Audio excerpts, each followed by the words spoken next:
Ashamal manoro markafun akkam naga jirtu nageenyi badhaadha annaga jira jirtu har'a uffata aadaatiin faayamee bareedee dhufeera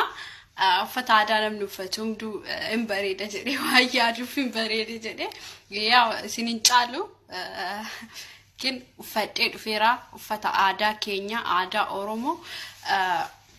uffata kana bareedu qabna aadaa bareedaa qabna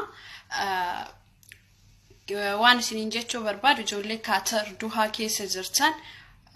ijoollee uffata aadaa barbaadan na bira argattanii isinin jechuu barbaada kana dura yeroo hedduu post isinii godheera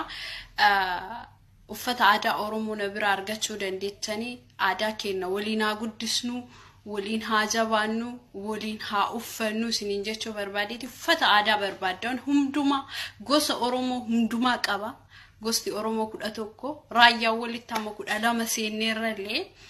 gosa kudha lamanuu qaba kan Arsiillee qaba kan Shawaallee qaba kan Jimmaallee qaba kan Harariillee qaba kan Wallaggaallee qaba kan Baaleellee qaba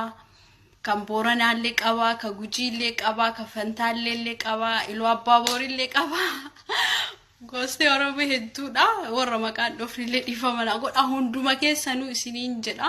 qaba isiniin jedha uffata aadaa kamisii wallo kamisii illee barbaadan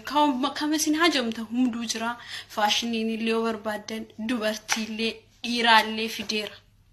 humdaa qaba ka dubartiillee hin jira kan dhiiraallee hin jira barbaadan ka daa'imanillee hin jira humdaa qaba uffata aadaa Oromoo kaatar duhaa keessa jira warri barbaadan lakkoofsa bilbilaa kiyya viidiyoo kana gubbaa irratti isinii gadhiisa waliin haa uffannu waliin akka an uffadhee bareede kanatti waliin uffanne haa bareednu waliin haa guddisnu uffata aadaa hundi keessanuu bitadhaa isiniin jechuu barbaada bilbila kiyya gubbaa kana irra post isinii godha bakka jiru isiniif hima